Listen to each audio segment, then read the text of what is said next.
All right, today we're jumping into one of the biggest showdowns in the history of science. We're talking about a medical legacy that lasted 1,500 years, and the handful of rebels who dared to say, hey, maybe we should check the facts. This is the story of how modern medicine was born. I mean, really think about that for a second. How do you convince the entire world that the medical foundation they've built everything on is wrong? That's the challenge we're going to unpack today. So, before we can even get to the challengers, we have to understand the reigning champion. For a millennium and a half, one guy's ideas weren't just influential, they were the absolute unquestionable law. That name was Galen, a Roman physician whose writings were so powerful, so revered, that to question him was basically to question medicine itself. For centuries, if you were a medical student, your job wasn't to discover anything new. It was just to learn what Galen had already written. And look, Galen's influence was massive. He came up with the theory of opposites, he wrote these incredibly detailed books on anatomy. His word was gospel. But his entire legacy was built on this one single critical flaw. See, Roman society forbade dissecting humans, so all of his research, he did it on pigs and apes. Yep, for 1,500 years, our understanding of the human body was actually based on the anatomy of animals. So what changed? How did the world finally get the tools it needed to take on a giant like Galen? Well, it didn't start in a doctor's office. It started in a workshop. The whole stage for this fight was the Renaissance. The name literally means rebirth, and that's exactly what it was. Europe was kind of waking up from a long sleep. Art, culture, and most important for our story, a new sense of curiosity. People started to actually question old ideas instead of just accepting them. And the engine for all this change? The printing press. Before Gutenberg, if you wanted a book, someone had to copy it by hand, which made books ridiculously expensive and super rare. But this invention, it was a total game changer. All of a sudden, you could print new, radical ideas and spread them across the whole continent at a speed that was just unimaginable before. The revolution was about to get published. So the stage is set, the technology is in place.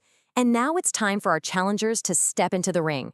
We're going to look at 3 key people who use this new era of discovery to take on the giant Galen. First up, Andreas Vesalius. This guy basically looked at the ancient books and said, you know what? The only way to really understand the human body is to actually look inside one.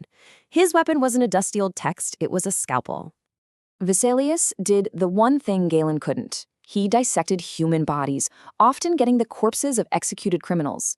And what he found was just shocking. He found over 200 mistakes in Galen's work. 200. Everything from the shape of our jawbone to how the heart is built.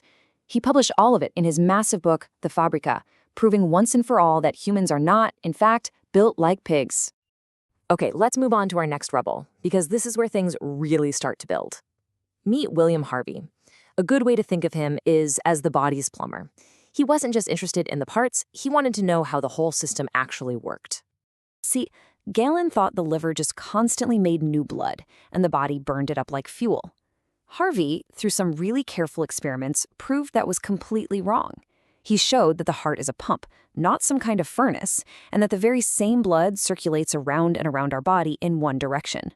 This discovery absolutely demolished Galen's whole theory and called into question things like bloodletting. Our final rebel is Thomas Sydenham. So if Vesalius was the anatomist and Harvey was the plumber, you can think of Sydenham as the detective. His whole focus was on the living, breathing patient right in front of him. Sydenham was the guy who pulled medicine away from just theories and looking at star charts and brought it back to the patient's bedside. He argued that doctors needed to just watch, observe the symptoms closely to figure out what specific disease a person actually had. He was a master at this and was the first to accurately describe illnesses like scarlet fever. The idea that diseases were distinct things you could identify and classify, that was revolutionary. So, okay, we've got 3 rebels who took apart Galen's anatomy, rewrote the book on blood flow, and pushed for actual clinical observation. This must have changed everything overnight, right? Well, it's a little more complicated than that. Truth is, the immediate impact on everyday life was surprisingly small. If you got sick, your local healer was still talking about the 4 humors, and doctors were still looking at star charts for answers. No amazing new cures popped up overnight. But, and this is a huge but, under the surface, the seeds of the future had been planted. The single most important change was this. It was now proven that Galen could be wrong. The unbreakable authority was broken. The era of modern science had begun. So what's the final verdict on this whole period? Well, it wasn't a sudden revolution in cures, but it was absolutely the dawn of a completely new way of thinking about medicine. This quote really just sums it all up perfectly. The work that Vesalius, Harvey, and Sydenham didn't immediately save millions of lives. But what it did do was create the foundation for all of modern medicine. They taught us to observe, to question, and to test our ideas. And that really leaves us with one final thought, doesn't it? The story of Galen and these Renaissance rebels is such a powerful reminder that science is always a work in progress. It really makes you wonder, what accepted medical truths of our own time are just sitting there, waiting for some future rebel to prove them wrong?